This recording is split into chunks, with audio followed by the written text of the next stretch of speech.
রাজনীতির মাঠে হঠাৎ আলোচনায় জাতীয় পার্টি নিষিদ্ধের দাবি, এ নিয়ে জনমনে কৌতূহল। রাজনীতিবিদদের মতে এর পেছনে আছে ভোটের হিসাব। জামায়াতে ইসলামী বিষয়টি স্বীকার করতে রাজি না হলেও জাতীয় পার্টি এবং বিএনপির নেতারা পেছনের এই সমীকরণকে আমলে নিয়েছেন। জামায়াত মনে করছে জাতীয় পার্টি নির্বাচনে অংশ নিলে এবং কার্যক্রম নিষিদ্ধ হওয়া আওয়ামী লীগ সমর্থকদের ভোট দলটির পক্ষে গেলে জামায়াতের বিরোধী দল হওয়ার সমীকরণ পাল্টে যেতে পারে। বিএনপি সহ বেশ কিছু দল বলছে এভাবে কোনো রাজনৈতিক দল নিষিদ্ধ করা হলে খারাপ নজির সৃষ্টি হবে। আগামীতেও এ ধারা অব্যাহত রাখতে চাইবে কেউ কেউ। তারা বলছে কোনো দল অপরাধ করে থাকলে তার বিষয়ে জনগণের ভোটেই তার প্রতিফলন ঘটবে।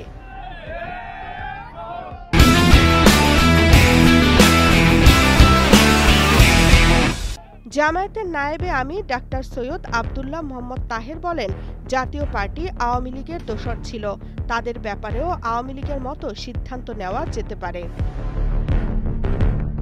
জাতীয় পার্টির মহাসচিব শামীম হায়দার পাটোয়ারি বলেন, আওয়ামী লীগ ব্যান আছে, এখন জাতীয় পার্টি যদি ব্যান হয়ে যায় তাহলে ভোটের মাথায় থাকবে কে? তখন প্র্যাকটিক্যালি আসনগুলো ভাগ হয়ে যাবে, 200 বিএনপি 50 অমুক 50 অমুক, এভাবে বাকি দলগুলো বিএনপিকে বলবে আমরা আরো 100 আসন না হলে আমরা ভোটে যাব না।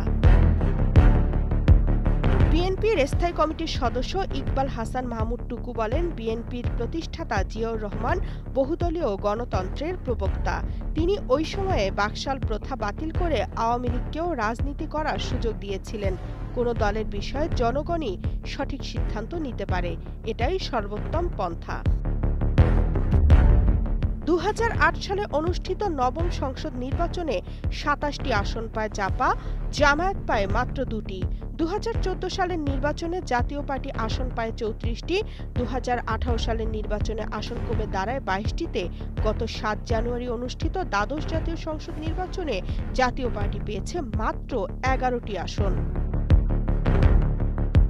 দুই দলের ভোটের এই হিসাবে জাতীয় পার্টিকে ভোটের মাঠে দুর্বল মনে হলেও জামায়াত সহ অন্য দলের ভয় কার্যক্রম নিষিদ্ধ হওয়া আওয়ামী লীগের ভোট।